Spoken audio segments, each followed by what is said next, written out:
Witam Państwa bardzo serdecznie. W tym odcinku instruktażowym skupimy się na ochronie przedpożarowej. To właśnie na ten mechanizm złożyliśmy wniosek patentowy do Europejskiego Urzędu Patentowego i chciałbym Wam go w tym momencie pokrótce opisać.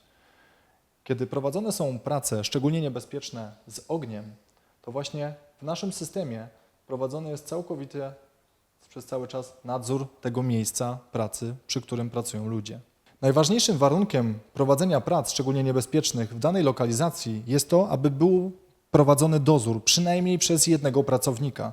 Więc w sytuacji, gdy 3 osoby, które pracują w tej lokalizacji, odejdą z tego miejsca pracy i nie będą już więcej widoczne przez system InnerWeb, to w tym momencie uruchomiony zostanie alarm, który poinformuje osoby znajdujące się w okolicy o tym, że miejsce pracy jest zagrożone i potencjalnie możliwe, że nie ma tam nikogo i powinni to sprawdzić. I gdy przynajmniej jedna osoba pojawi się w tym miejscu pracy ponownie, to alarm zostanie wyłączony.